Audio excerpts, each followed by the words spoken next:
കേൾക്കുന്നില്ല എങ്കിൽ പറയണം കേട്ടോ. ഇന്ന് കാലത്ത് നടക്കുന്ന ആരാധനയിൽ കൂടുന്നതിനായി ഈ ദേവാലയത്തിൽ കൂടിയിരിക്കുന്ന ബഹുമാനപ്പെട്ട അരുണച്ചൻ, ഷാനൻ കൊച്ചമ്മ, സീനിയർ സിറ്റിസൺസ്, സഹോദരിമാരെ, നിങ്ങൾക്ക് ഏവർക്കും സ്നേഹത്തിൽ ചാലിച്ച എൻ്റെ വന്ദനം. ഇന്ന് ഈ ആരാധനയിൽ ഈ മധ്യേ ഇവിടെ നിന്ന് രണ്ട് വാക്ക് പറയുന്നതിന് തന്ന ദൈവകൃപയ്ക്കായിട്ട്, അവസരത്തിനായിട്ട് ഞാൻ ദൈവത്തെ സ്തുതിക്കുന്നു.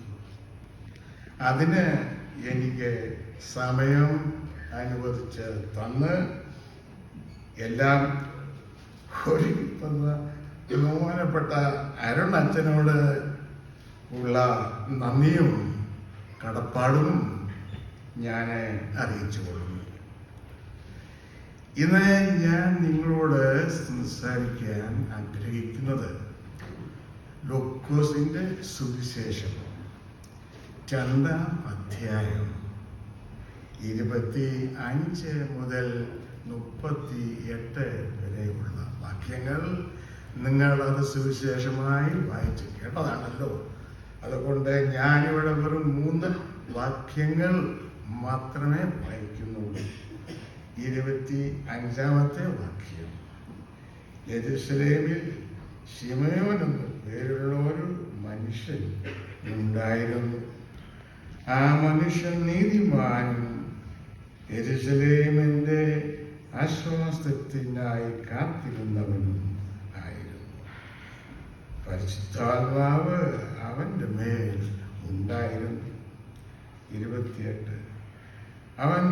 അവനെ കയ്യിൽ എന്തി ദൈവത്തെ വാഴ്ത്തുകഴ്ത്തി. 36-ാം വാക്യം.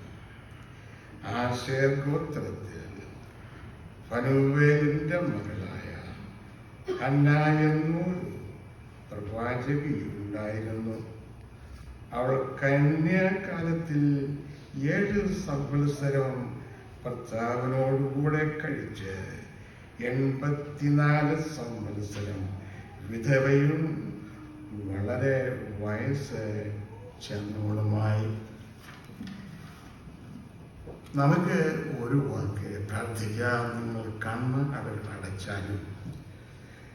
ദൈവമായ കർത്താവേ, ഈ അടിയന്റെ നാവിലെ വാക്കുകളും ഹൃദയത്തിലെ ധ്യാനവും അവിടുത്തേക്ക് പ്രസാദവും കേൾക്കുന്ന ഏവർക്കും അനുഗ്രഹവും ആക്കി തീർക്കണമേ.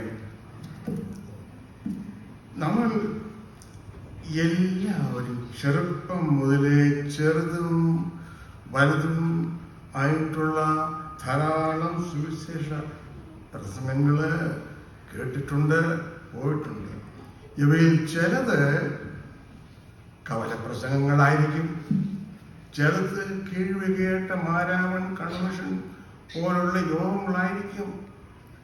പക്ഷെ ഇതുപോലെ ഞാനീ പറയുന്നത് പോലെയുള്ള ചെറിയ വചന സൃഷ്ടിച്ചുകളായിരിക്കാം. ഇപ്പോൾ നിങ്ങൾ നോക്ക്, ഈ യുഗത്തിൽ ഇത് ഇലക്ട്രോണിക് യുഗമാണ്. TV ഉണ്ട്, റേഡിയോ ഉണ്ട്, ഇന്റർനെറ്റ് ഉണ്ട് എന്ന് വേണ്ട ആ ലിസ്റ്റ് അങ്ങനെ പോകുന്നു. 24 മണിക്കൂറും നമുക്കിന്ന് സുവിശേഷം കേൾക്കാൻ സൗകര്യമുണ്ട്, കുറവില്ല. എന്നാൽ എല്ലായിടത്തും ഈ പറയുന്ന സുവിശേഷം ഏത് നിലയിൽ ആരെല്ലാം പറഞ്ഞാലും സുവിശേഷം ഒന്ന് തന്നെയാണ്. ഏത് വലിയ ഗ്രഹം പറഞ്ഞാലും സാധാരണ ഒരു എഡ്യൂക്കേഷൻ ഇല്ലാത്ത മനുഷ്യൻ പറഞ്ഞാലും സുവിശേഷം എന്താണ്? എക്കാലത്ത് ഒന്ന് തന്നെയാണ്. എന്താണ് ഈ സുവിശേഷം? അപ്പോൾ നിങ്ങൾക്ക് എല്ലാവർക്കും അറിയാമായിരിക്കും എന്താണെന്ന്. ഞാൻ മനസ്സിലാക്കിയിരിക്കുന്നത് ഞാൻ നിങ്ങളോട് ഷെയർ ചെയ്യാം. സ്വർഗ മഹിമകൾ എല്ലാം പഠിച്ച് 2000 വർഷങ്ങൾക്ക് മുമ്പ് ദൈവപുത്രൻ മനുഷ്യനായി ലോകത്തിൽ അവതരിച്ചു. ഒരു പാപവും ചെയ്യാതെ നന്മ മാത്രം ചെയ്ത് 33 വയസ്സുവരെ ഈ ലോകത്തിൽ ജീവിച്ചു. ഏകദേശം 3 വർഷം കൊണ്ട് ഈ ലോകത്തിലെ തൻ്റെ മിനിസ്ട്രി പൂർത്തീകരിച്ചു.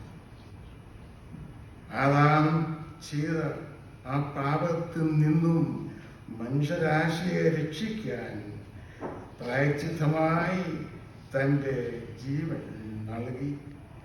മനസ്സോടെ കഷ്ടതയേറ്റ ക്രൂശിൽ രക്തം ചിന്തി മരിച്ച് അടക്കപ്പെട്ട് 3-ാം നാൾ ഉയർത്തെഴുന്നേറ്റ് സ്വർഗത്തേക്ക് കയറി നസ്രയനായ യേശു ക്രിസ്തു, എന്നും ജീവിക്കുന്നതിനായ യേശു ക്രിസ്തു. അതാണ് നാം കേൾക്കുന്ന സുവിശേഷം. ആർക്കാണ് ഈ സുവിശേഷം വേണ്ടത്? നമുക്ക് ചിന്തയിൽ വരാം, ഇതെല്ലാവർക്കും ആവശ്യമുണ്ടോ? തീർച്ചയായിട്ടും എല്ലാവർക്കും ആവശ്യമുണ്ട്. എല്ലാ മനുഷ്യർക്കും ഈ സുവിശേഷം ആവശ്യമാണ്. കാരണം കർത്താവായ യേശു ക്രിസ്തു കൂടി മാത്രമേ മനുഷ്യന് പാപമോചനവും രക്ഷയും ലഭിക്കുകയുള്ളൂ. അപ്പോസ്തല പ്രവൃത്തി 4:12 നാം ഇങ്ങനെ വായിക്കുന്നു: മറ്റൊരുത്തരും രക്ഷയില്ല, നാം രക്ഷിക്കപ്പെടുവാൻ ആകാശത്തിന്റെ കീഴിൽ മനുഷ്യരുടെ ഇടയിൽ നൽകപ്പെട്ട വേറെ ഒരു നാമവും ഇല്ല പ്രിയരേ, അതാണ് സത്യം. നാം വേറെങ്ങ് ഓടി നടക്കേണ്ട ആവശ്യമില്ല. കർത്താവിൽ നമുക്ക് രക്ഷ കിട്ടും. യേശു ക്രിസ്തുവിന്റെ കാലം മുതൽ ഇന്നയോളം മുടങ്ങാതെ നടന്നുകൊണ്ടിരിക്കുന്ന ഒന്നാണ് ഈ സുവിശേഷീകരണം. നമുക്ക് അറിയാം, 12 അല്ലെങ്കിൽ 70 ക്രിസ്തുവിന്റെ കാലത്ത് തുടങ്ങിയതാണ് ഈ സുവിശേഷീകരണം. ഇന്ന് ലോകത്തിന്റെ നാനാഭാഗങ്ങളിലെല്ലാം ഇടങ്ങളിലും അതെത്തി. സുവിശേഷം പറയാൻ ഇറങ്ങിയിട്ടുള്ള ആയിരങ്ങൾ മരണപ്പെട്ടു. സെന്റ് സ്റ്റീഫൻസ്, നമ്മുടെ ചർച്ചിന്റെ പേരുള്ള AD 36 കല്ലെറിഞ്ഞ് കൊല്ലപ്പെട്ടു. യേശു ക്രിസ്തു ശിഷ്യന്മാരിൽ യോഹന്നാൻ ഒഴികെ ബാക്കി എല്ലാവരും അങ്ങനെയാണ് മരണപ്പെട്ടത്. എന്തിന്? നമ്മുടെ ഈ കാലത്ത് ഒറീസയിലെ ഗ്രഹാം സ്റ്റെയിൻസ് എങ്ങനെ കൊല്ലപ്പെട്ടു? സുവിശേഷീകരണത്തിന്റെ പേര് കൊല്ലപ്പെട്ടു, ചുട്ടുകരിച്ച് കൊന്ന അദ്ദേഹത്തെ. എങ്കിലും സുവിശേഷം ഒരിക്കലും പ്രചരണം നിന്നിട്ടില്ല, നിൽക്കത്തുമില്ല. പ്രിയരെ, അത് കർത്താവിന്റെ കൽപ്പനയാണ്. ഇന്ന് എല്ലാ ഭൂമികളിലും ഇന്നും അത് പ്രചരിച്ചുകൊണ്ടേയിരിക്കും. ഞാനും നിങ്ങളെ എങ്ങനെയാണ് ക്രിസ്തുവിനെ അറിഞ്ഞത്? ഒരു സമയത്ത് ഇന്ത്യയിൽ സുവിശേഷവുമായി ആൾക്കാർ എത്തിയത് കൊണ്ടല്ലേ. AD 52 സെന്റ് തോമസ് വന്നു എന്ന് പറയുന്നു. വാസ്തവത്തിൽ വന്നില്ല എന്ന് വാദിക്കുന്നവരുണ്ട്. നമ്മളിതിൽ വെറുതെ ആർഗനിലോട്ട് പോകുന്നു. അന്ന് ഇന്ത്യയിൽ സുവിശേഷമായി വന്നത് മാത്രമല്ല, ആ നാട്ടിലെ ഭാഷ പഠിച്ച് ലിപിയുണ്ടാക്കി വേദപുസ്തകം പ്രിന്റ് ചെയ്ത് എല്ലാവർക്കും വിതരണം ചെയ്തു. നമ്മുടെ കേരളം എടുക്കുക, കേരളത്തിൽ നമ്മൾ വായിക്കുന്ന മലയാള വേദപുസ്തകം ആരാണ് അത് പ്രിന്റ് ചെയ്ത് തന്നത്? ചരിത്രം പറയുന്നു, അത് ബെഞ്ചമിൻ ബെയ്ലിയും ഹെർമാൻ ഗുണ്ടട്ടും അവരുടെ ശ്രമം ആണ് ആ പ്രിന്റിങ്ങിലും ആ വിതരണത്തിലും ആയിത്തീർന്നത്. ഞാനും നിങ്ങളും വായിക്കുന്നത് അതുകൊണ്ടാണ്. ഹിന്ദി മുതൽ വടക്ക് ഹിന്ദി മുതൽ ഇങ്ങോട്ടെടുത്താൽ എല്ലാ ഭാഷകളിലും ഈ മിഷണറിമാര് ഇതുപോലെ വേദപുസ്തകം പ്രിന്റ് ചെയ്ത് കൊടുത്തിട്ടുണ്ട്.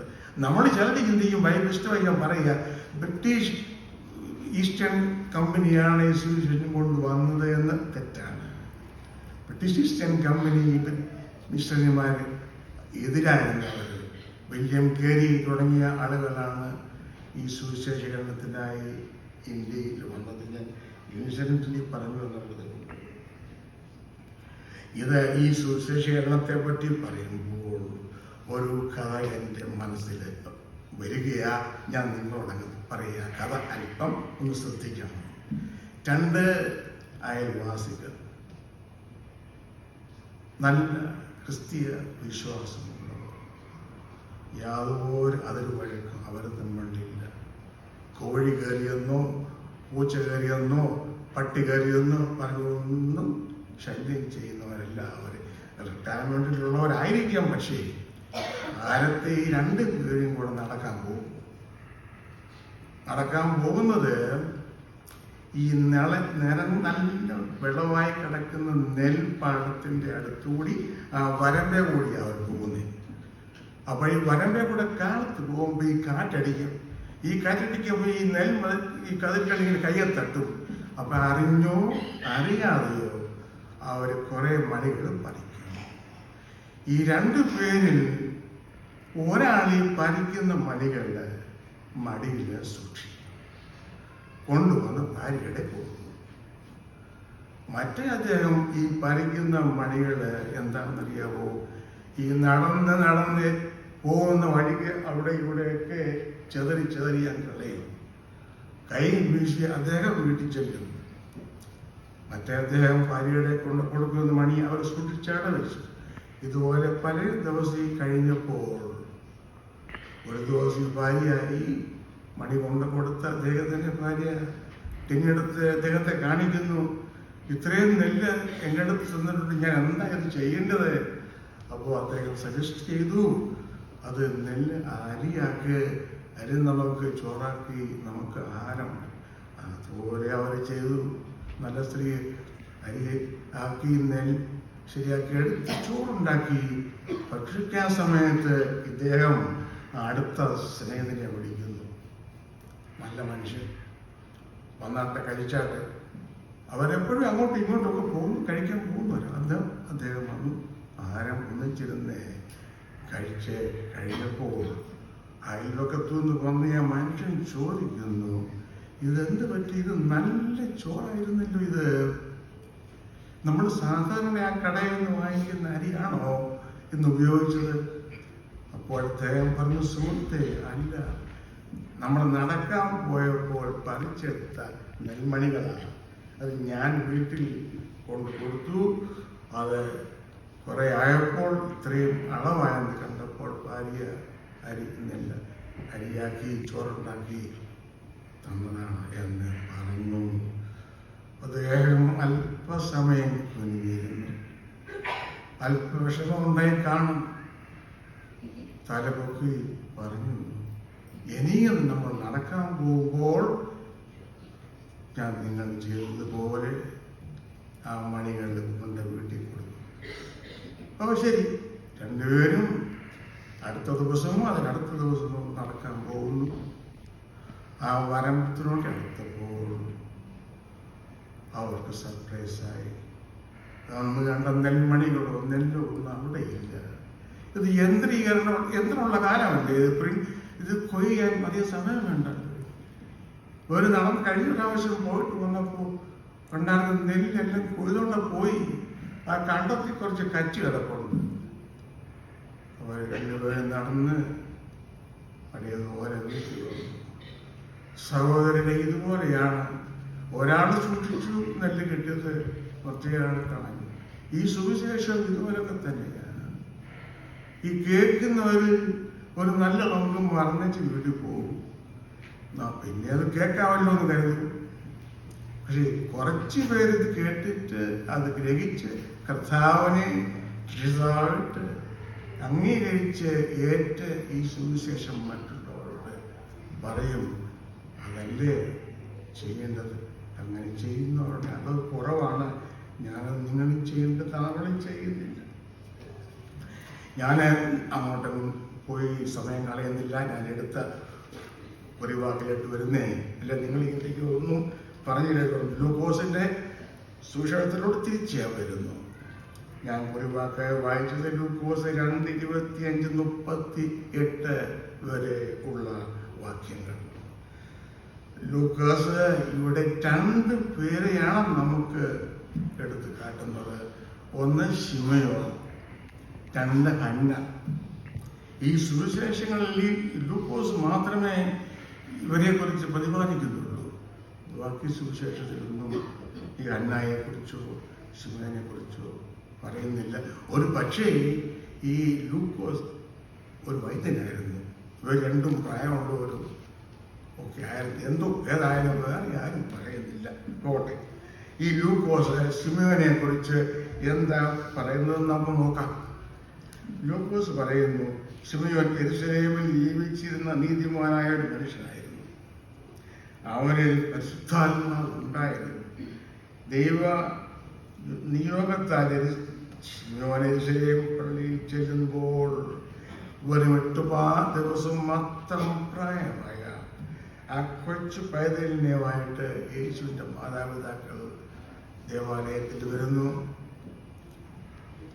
ശിമയോന് ആ കുഞ്ഞിനെ കയ്യിലെടുത്ത് ദൈവത്തോട് നന്ദി പറയാനുള്ള അവസരം അവിടെ കിട്ടുകയാണ്. ക്രിസ്തുവിനെ കാണും മുമ്പേ മരണം കാണുകയില്ലെന്ന് പരിശുദ്ധാത്മാവിനാൽ ശിമയോന് അരുളപ്പാട് ഉണ്ടായിരുന്നു. ശിമയോന്റെ അന്ത്യ പ്രാർത്ഥന കേൾക്കുക. ഇപ്പോൾ നാഥ, എന്നെ മരിക്കുവാനും അവിടുത്തോട് ചേരുവാനും അനുവദിക്കണമേ. ശിമയോൻ യേശുവിൻ്റെ മാതാപിതാക്കളെ അനുഗ്രഹിക്കുന്നതായിട്ടും നാം കാണുന്നുണ്ട്. ശിമയോൻ പറയുന്നുണ്ട്, യേശു ജാതികൾക്ക് വെളിപ്പെടേണ്ട വെളിച്ചമാണ്. ഈ യേശു യെരൂശലേമിൽ പലരുടെയും വീഴ്ചയ്ക്കും പലരുടെയും ഉയർച്ചയ്ക്കും കാരണമായി തീരുമെന്നും ശിമയോൻ പറയുന്നുണ്ട്. ഇനി ഹന്നയെക്കുറിച്ച് ലൂക്കോസ് എന്താണ് പറയുന്നതെന്ന് നോക്കണ്ടേ.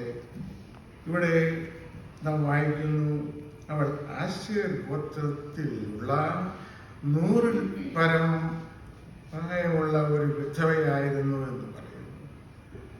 അവൾ രാവും പകലും ദേവാലയത്തിൽ താമസിച്ച് ആരാധന കഴിച്ചുകൊണ്ടിരുന്നവരാണ്.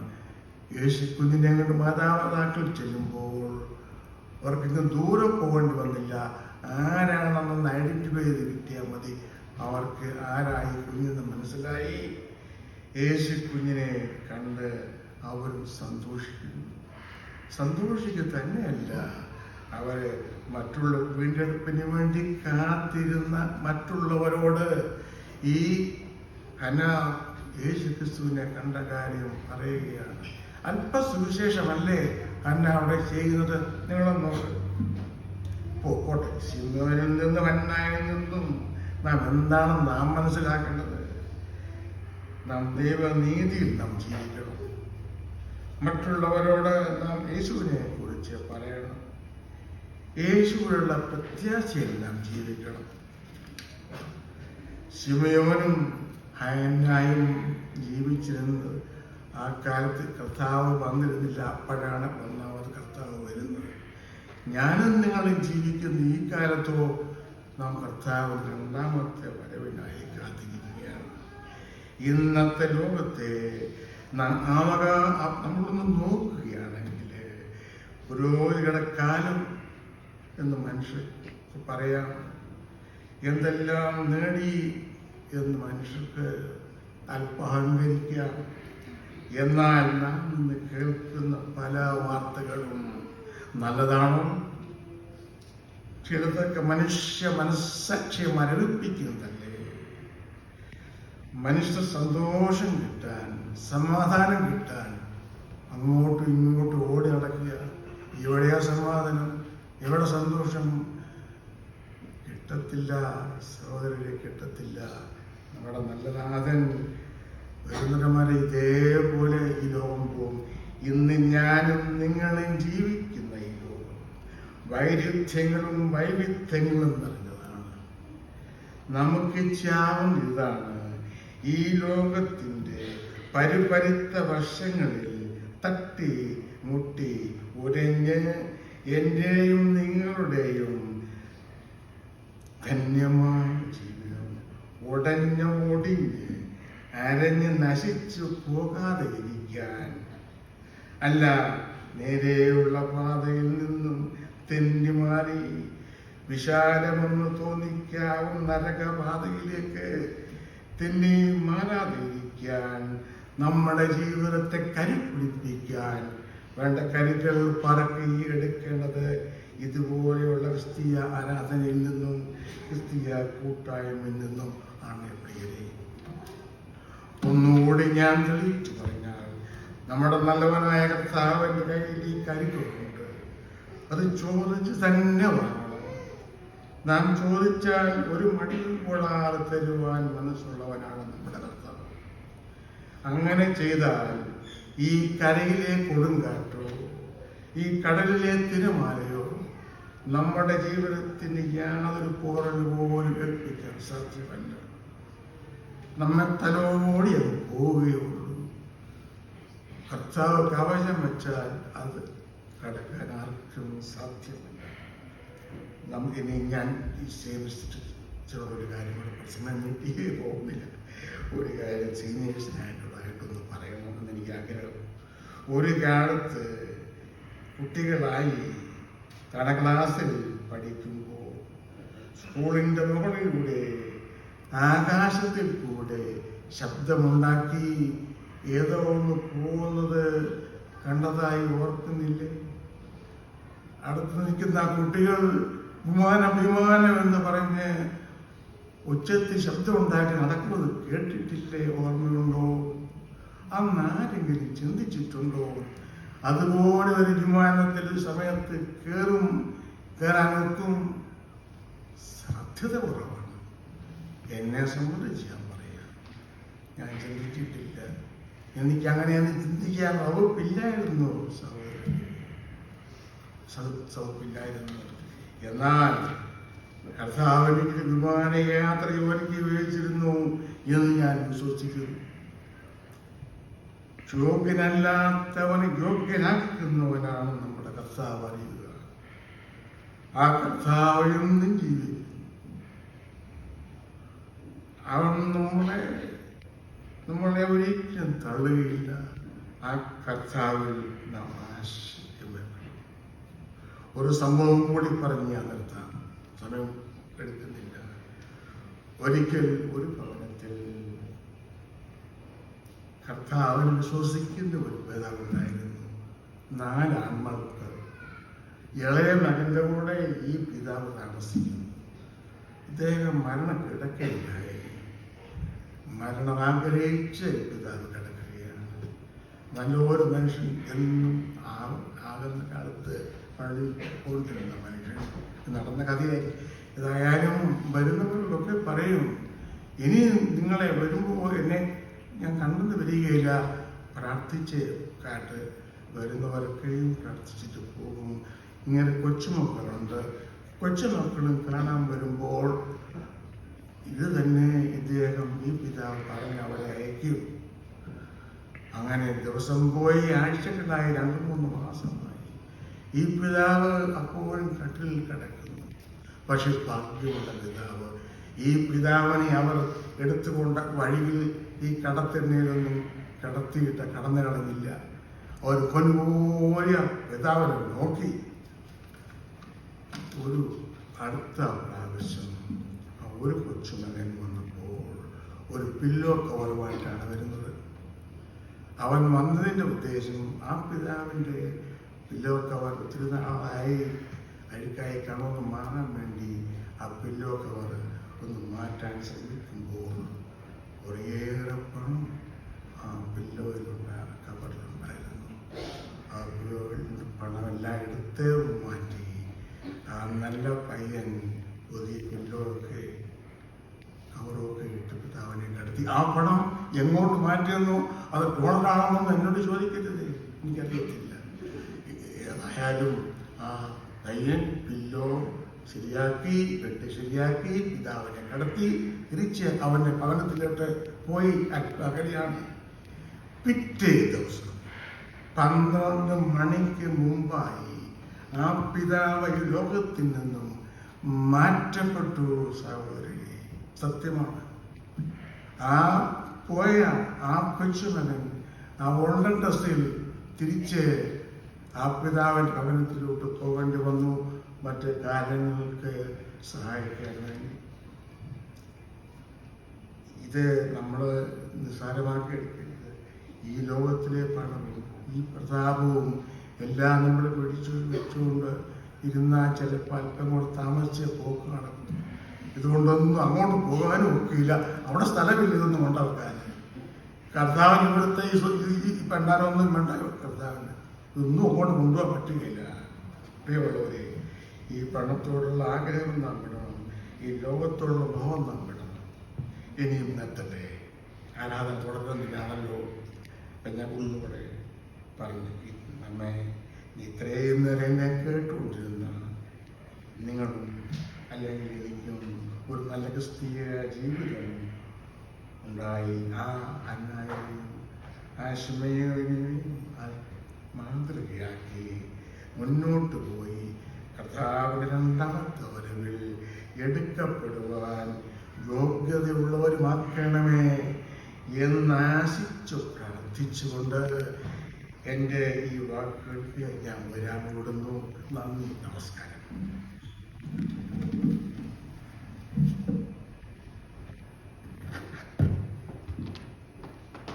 Thank you so much, Ango, for